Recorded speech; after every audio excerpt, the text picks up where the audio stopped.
Nagbubukas ang pelikula sa isang grupo na naghahanda para sa isang lihim na ambush mission sa Angola. Habang nasa biyahe, pinaaalalahan na ni Daniel ang kanyang kapartner na si Jessica na manatiling nakatuon dahil mas mapanganib ang misyong ito kaysa sa anumang drug operation na hinaharap nila sa United States. Ang kanilang target ay si Sergey Ipax, ang nakababatang kapatid ng dalawang kilalang crime lord na sina Ivan at Lazar Ipax na kilala sa pagpapatakbo ng isang illegal na wildlife trafficking network. Binalaan sila ng isang impormanteng nagngangalang Riggs na ang misyong ito ay ganap na off the record. Kapag sila ay namatay, nahuli, o nabigo, walang darating para sumagip sa kanila. Sa simula, maayos ang takbo ng operasyon. Tahimik na pinabagsak ni Riggs at Hobbs ang dalawang gwardya habang mabilis namang nahuli ni Daniel at Jessica si Sergey habang siya ay naliligo. Mula sa malayo, nagbibigay ng sniper support si Lobo, mahigpit na minamanmanin ang kanilang galaw. Ngunit muntik nang magkaproblema ang lahat nang mawalan ng kontrol si Jessica matapos matuklasan na sangkot din si Sergey sa human trafficking ng mga bata. Mabuti na lamang at napakalma siya ni Daniel bago tuluyang lumala ang sitwasyon. Hindi nagtagal, nagkatotoo ang kanilang pinakakinatatakutan. Nadiskubre ni Hobbs ang CCTV footage na nagpapakitang may mga batang dinukot at ikinulong. Sinundan niya at ni Riggs ang mga cable, umaasang matutunton ang lokasyon ng mga bata, nang hindi nila alam na isa pala itong patibong. Pareho silang nahuli at inatake gamit ang mga granada. Agad na namatay si Riggs, habang ang malubhang sugatang si Hobbs ay pinatay ni Lazar at ng kanyang mga tauhan. Samantala, sinubukan ni Daniel na makipag-ugnayan kay Lobo, ngunit napagtanto niyang ang sniper ay nahuli at napatay na rin. Habang papalapit ang mga kaaway, hinihila ni Daniel si Jessica palayo habang kinakaladkad si Sergey. Sumiklab ang kaguluhan. Nabaril si Daniel at si Jessica, sa kabila ng kanyang mga sugat, ay lumaban at napatay ang ilang kalaban, kabilang si Ivan. Nang makita ni Lazar ang bangkay ng kanyang kapatid, tuluyan siyang nawalan ng kontrol at nagbanta na papatayin si Daniel kung hindi susuko si Jessica. Isang putok ng baril ang umaalingaw-ngaw, at si Jessica ay nakatakas ng mag-isa, pasan ang matinding pagsisisi sa pagkawala ng buong koponan niya. 12 taon ang lumipas, buhay pa rin si Jessica. Ngayon, gamit ang pangalang Linda, nagtatrabaho siya sa isang wildlife conservation center kasama ang kanyang kasamahang si Kimi. Isang araw, habang pinapakawalan niya ang isang agila pabalik sa kalikasan, nakatuklas siya ng isang basyon ng bala sa isang protektadong lugar. Iniulat niya ito sa pulisya, ngunit habang pauwi na siya, isang misteryosong jeep ang nagsimulang sumunod sa kanya. Nakatakas siya sa tamang oras. Ngayon, namumuhay si Jessica kasama ang kanyang anak na babae na si Nikki. Labis siyang mapagmatsyag at maprotekta, hinuhubog ng kanyang nakaraan bilang isang Special Forces operative. Nang masugatan si Nikki habang naglalaro ng kutsilyo, pinaalalahanan siya ni Jessica na ang lakas at pagiging alerto ay mahalaga upang mabuhay sa isang mapanganib na mundo. Kinabukasan, tinawag ng mga taga-baryo si Jessica tungkol sa isang namataang cobra. Matapos suriin, napagtanto niyang isa lamang itong hindi makamandag na ahas. Ngunit bago pa siya makaalis, bigla siyang inatake ng mga armadong lalaki. Sila pala ay bahagi ng grupo ni Lazar na patuloy pa ring humahabol sa kanya. Habang muntik na siyang matalo, isang lalaki ang biglang lumitaw at iniligtas siya. Siya ay si Daniel. Muling nagkita ang dalawa matapos ang maraming taon, magkayakap sa hindi makapaniwalang emosyon. Kalaunan, iniwan ni Jessica si Nikki sa pangangalaga ni Kimi upang magkaroon siya ng oras na makipag-usap kay Daniel at tuluyang harapin ang nakaraan na pareho nilang nalampasan. Sa isang maliit na diner, ipinaliwanag ni Daniel kung paano siya nakaligtas sa tulong ng isang pulis. Ibinunyag din niya ang katotohanan sa likod ng kanilang nakaraang misyon, inaamin na ito ay isang illegal na black operation na hindi kailanman opisyal na umiral. Dahil dito, binura ang buong koponan nila na para bang hindi sila kailanman nabuhay. Pagkatapos, tinanong ni Jessica kung paano siya natagpuan ni Daniel matapos ang napakaraming taon. Ipinaliwanag niya na palagi niyang naaalala ang pangarap ni Jessica na mamuhay ng payapang buhay sa Angola, at ang pangarap na iyon ang nagturo sa kanya kung saan siya hahanapin. Tinanong din ni Daniel kung mayroon na bang asawa o anak si Jessica. Iniwasan niyang sumagot, piniling manatiling maingat at itago si Nikki. Inamin ni Daniel na gumugol siya ng 12 taon sa bilangguan at pinalaya lamang dahil tinulungan siya ng isang makapangyarihang grupo. Ngayon, may utang na loob siya na hindi niya matatakasan. Nang marinig ito, naging kahina-hinala si Jessica at iginiit ang katotohanan kung bakit talaga siya dumating. Sa wakas, inamin ni Daniel na napipilitin siyang magsagawa ng isa pang misyon dahil sa utang na iyon. Tumanggi si Jessica na makisangkot. Gusto niyang protektahan ang tahimik na buhay na kanyang binuo. Ngunit habang bumabalik siya sa kanyang sasakyan at sinusubukang tawagan si Kimi, bigla siyang inatake ng isang tao mula sa likuran. Nawalan siya ng malay at nabihag. Ibinunyag kalaunan na si Daniel ay nakikipagtulungan sa grupo upang hulihin siya.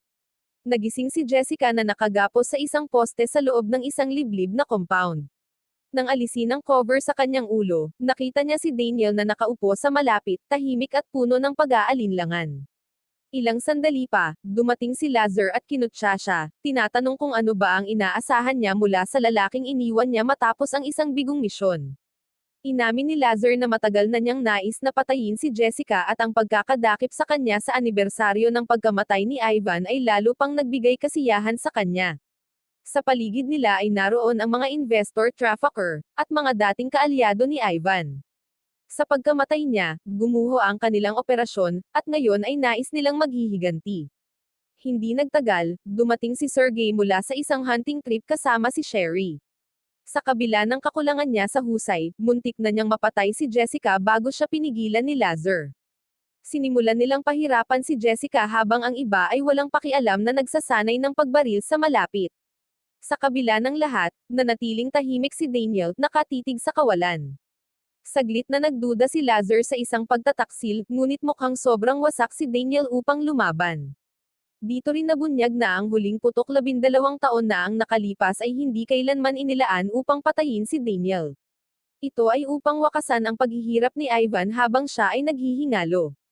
Samantala, lalong naging malupit si Mateo at sinubukang pagsamantalahan si Jessica, ngunit pinigilan siya ni Lazar, pinahihintulutan lamang ang pisikal na parusa. Pagsapit ng gabi, umalis si Lazar upang mangaso kasama si Sherry at inutusan si Mateo na bantayan sina Daniel at Jessica. Kalaunan, nilapitan ni Daniel si Jessica at tinanong kung bakit hindi niya sinabi na nanganak siya ng kanilang anak. Inamin niyang nakita niya ang litrato ni Nikki sa kanyang telepono matapos niya itong nakawin. Nang marinig ito, nakiusap si Jessica na tawagan ang pulisya.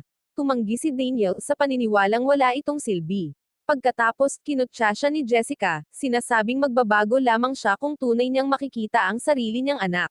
Galit na galit, sinaktan ni Daniel si Jessica gamit ang isang bote, na nabasag sa mismong ulo niya.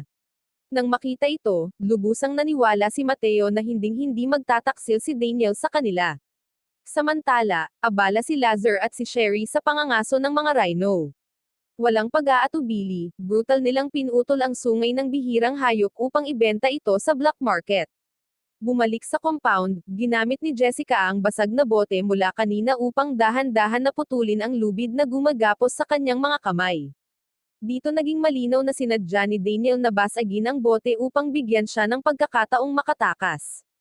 Ngunit bago pa siya tuluyang makalaya, nilapitan siya ni Mateo, na nadala ng kanyang baluktot na pagnanasa.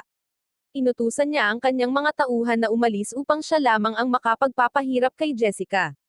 Ngunit bago pa niya ito masaktan, tuluyan nang nakawala si Jessica at gumanti gamit ang isang tipak ng salamin, na nagbigay sa kanya ng pagkakataong makatakas. Hindi nagtagal, hinarap ng grupo si Daniel dahil sa pagtulong kay Jessica. Halos patayin siya ni Sherry, ngunit pinigilan siya ni Lazar, alam niyang may silbi pa si Daniel. Di nagtagal, tinipon ni Lazar ang kanyang mga kaalyado at mga investor. May pagmamalaki niyang inanunsyo na ibinigay ni Daniel sa kanila ang pinakahuling gantimpala, ang pagkakataong hulihin si Jessica para sa aliwan. Opisyal niyang idineklara ang pangangaso, malinaw na sinabi na dapat siyang mahuli ng buhay, hindi patay. Samantala, pilit na binabaybay ni Jessica ang kagubatan, sugatan at lubhang pagod.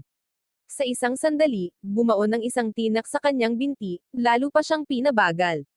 Hindi nagtagal, natuntun siya ni Benny at walang awang inatake. Hindi tumama ang mga putok niya, ngunit lalong tumindi ang panganib nang dumating ang iba pang mga tauhan ni Lazar sakay ng mga dirt bike at pinagbabaril ang paligid. Gamit ang kanyang instinct, naglatag si Jessica ng isang wire trap sa pagitan ng dalawang puno. Bumangga rito ang isa sa mga rider at agad na namatay. Tumanggi si Benny na sumuko, binaliwala ang utos na maghintay ng backup. Sa huli, naabutan niya si Jessica at nagharap ang dalawa sa isang brutal na laban. Sa kabila ng kanyang mga sugat, pinilit ni Jessica ang sarili na lumaban ng husto at nagawang patayin siya. Pagdating ni Lazar, ang tanging nadatnan niya ay ang bangkay ni Benny at isang abandonadong motorsiklo na wala ng gasolina. Bago pa makabawi si Jessica, bigla siyang tinamaan ng isang palaso sa hita. Ang umatake ay si Whitman, isang upahang asasin. Kahit sugatan, lumaban pa rin si Jessica gamit ang sandata na kinuha niya kay Benny. Dahil wala na siyang ibang pagpipilian, ginawa niyang pansamantalang pampasabog ang isang bote ng gasolina at ginamit ito upang muli siyang makatakas. Samantala, si Sergey, na kilala sa kanyang kaduwagan, ay pinilit ni Lazar na sumali sa pangangaso bilang ganti sa pagkamatay ni Ivan. Inutusan ni Lazar ang buong puwersa niya na gamitin ang lahat ng posibleng paraan upang mahuli si Jessica. Kasabay nito, si Jack, isang dating sundalo na nagtatrabaho para kay Lazar, ay nagtanim ng mga landmine sa buong kagubatan upang limitahan ang kanyang galaw. Hindi pa nakontento, inutusan din ni Lazar si Sherry na kunin ang impormasyon mula kay Daniel. Sinimulan niya itong pahirapan, hanggang sa putulin pa ang isa sa mga daliri sa paa nito upang mapilitan itong magsalita. Sa pagsapit ng umaga, nakipagkita si Jack kay Whitman, ang contractor, at kinumbinsi itong makipagtulungan upang tugisin si Jessica. Kasabay nito, isang pagod na si Jessica ang nakarating sa isang abandonadong bahay. Saglit siyang nagpahinga at inaasikaso ang kanyang mga sugat. Ngunit hindi nagtagal ang katahimikan. Biglang lumitaw sina Jack at Whitman, kaya napilitan siyang tumakas muli. Tumakbo siya patungo sa sasakyan ni Whitman, ngunit agad niyang napagtantong isa pala itong patibong. Habang sinusubukan niyang makatakas, pumwesto si Whitman sa bubong at tinutukan siya. Hindi tumama ang kanyang putok nang biglang may isang ahas na lumitaw sa tabi niya, na nagbigay kay Jessica ng pagkakataong tumakbo. Mabilis niyang nadiskubre na sinabotahe ang sasakyan at hindi na magagamit. Inatake siya ni Jack at sumiklab ang isang brutal na labanan sa likod ng kotse. Sa gitna ng kaguluhan, aksidenteng nabaril ni Whitman ang tangke ng gasolina, na nagdulot ng napakalakas na pagsabog. Tinangay ng pagsabog palayo sina Jessica at Jack. Malubhang nasunog si Jack, habang si Jessica ay halos hindi na makalakad ng maayos. Sinubukan niyang kunin ang isang palaso, ngunit naunahan siya ni Whitman. Mabilis ang pag-iisip niya, kaya kinuha niya ang crossbow at pinaputok ang palaso diretso sa mata nito, na agad pumatay sa kanya. Sa pagkamatay ng dalawa sa kanyang mga tauhan, binalaan ni Sergey si Lazar na dapat nang itigil ang pangangaso. Tumanggi si Lazar, iginiit na siya pa rin ang may kontrol. Ibinunyag niya ang patunay na kinidnap ni Sherry si Nikki at pinatay si Kimmy. Nang marinig ito, napuno si Jessica ng galit. Ipinahayag ni Lazar na mananatiling buhay si Nikki kung isusuko ni Jessica ang kanyang sarili bago magtakip silim. Sa compound, lalong nabalisa si Sergey sa mga aksyon ni Lazar, lalo na nang makita niyang nasasangkot ang isang bata sa kanilang digmaan. Gayunpaman, pinaalalahanan siya ni Lazar tungkol sa pagkamatay ni Ivan at lalo pang pinukaw ang kanyang galit sa pamamagitan ng pagbigay sa kanya ng pinakakilalang sandata ni Ivan. Inutusan niya si Sergey na habulin si Jessica bilang paghihiganti sa pamilya, at lumabas siya kasama ang kanyang mga tauhan. Samantala, hawak si Nikki bilang bihag sa isang selda kasama si Daniel. Ang makita ang kanyang anak ay labis na sumusugat sa damdamin ni Daniel at sinubukan niyang aliwin ito.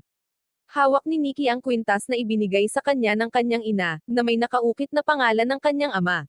Naniniwala siyang patay na ang kanyang ama at humahawak siya sa kwintas para sa lakas. Nang marinig ito, hindi na napigilan ni Daniel ang kanyang mga luha. Samantala, patuloy na naglalakbay si Jessica patungo sa base ni Lazar, ngunit nauubos ang gasolina ng kanyang sasakyan, na naiwan lamang siya na may isang bala. Maingat siyang umakyat sa isang burol, palaging alerto sa mga kaaway. Hindi nagtagal, dumating si Sergey at nakita ang motorsiklo na minamaneho ni Jessica na mainit pa. Habang nag-uulat ang kanyang mga tauhan, biglang binaril ni Jessica ang isa sa kanila mula sa malayo. Gumanti ng atake si Sergey at sumiklab ang isang matinding labanan.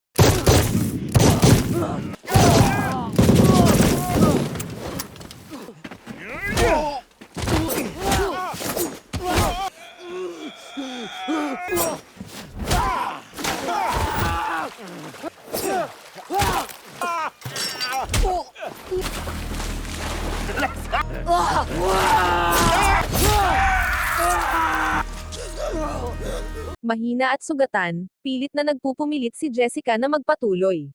Gamit ang mabilis na pag-iisip, sinunog niya si Sergey gamit ang isang bote ng alak. Habang nasusunog si Sergey, kinuha niya ang radyo at binalaan si Lazar at ang buong operasyon niya na patay na si Sergey. Galit na galit sa balitang ito, iniutos ni Lazar na ilibing si Nikki ng buhay, pinipilit si Jessica na lumapit sa kanya kung nais niyang iligtas ang kanyang anak. Di nagtagal, sinubukan ni Sherry na pukawin si Lazar at humingi ng pahintulot na siya mismo ang huhuli kay Jessica, ngunit tumanggi siya. Sa kabila nito, lihim na kumilos si Cherry kasama si Mateo. Habang naglalakad, aksidenteng natapakan ni Jessica ang isang landmine na itinanim ni Jack at nawalan siya ng malay. Sa compound, naghahanda si Lazar na patayin si Daniel. Kahit malubhang nasugatan, lumaban si Daniel gamit ang isang bato, kahit na unti-unti nang humihina ang kanyang katawan. Kasabay nito, buhay pa rin si Jessica. Bago pa siya tuluyang makabawi, dumating sina Mateo at Sherry at inatake siya. Nagawa niyang lumaban at binaril sila, na nagdulot sa pagbagsak ng kanilang sasakyan. Sa una, inisip ni Jessica na patay na silang dalawa, ngunit nakaligtas si Mateo at muling umatake. Sa huling lakas niya, tuluyang napatay ni Jessica si Mateo sa isang brutal na tama. Ang balita ay nagpasiklab ng galit kay Lazar. Inutusan niya ang lahat ng kanyang puwersa na pumosisyon. Di nagtagal, nakarating si Jessica sa compound. Samantala, naghahanda si Lazar na tumakas kasama ang mga ninakaw na sungay ng rhino at ilegal na bala. Sa labas, hinarap ni Jessica ang kanyang mga sundalo isa-isa, pinapatay sila habang umaalingaw ang putukan at pagsabog sa paligid. Kasabay nito, ginamit ni Daniel ang natitirang lakas niya upang pigilan si Lazar na makatakas. Kahit malubhang sugatan, nagawa pa rin niyang barilin ito. Matapos malinis ni Jessica ang natitirang kaaway, muling bumangon si Lazar at binaril si Daniel bago niya ituon ang pansin kay Jessica, na desperado na naghuhukay sa lugar kung saan nakalibing si Nikki. Ang huling labanan ay brutal at nakakapagod. Parehong malubhang nasugatan, ngunit sa huli, napatay ni Jessica si Lazar gamit ang mismong sungay ng rhino na minsang ninakaw at ibinente niya para sa pera. Nagtatapos ang kwento sa paghatak nina Jessica at Nikki kay Daniel na halos mamatay, palayo sa labanan, ginagawa ang lahat para mailigtas siya.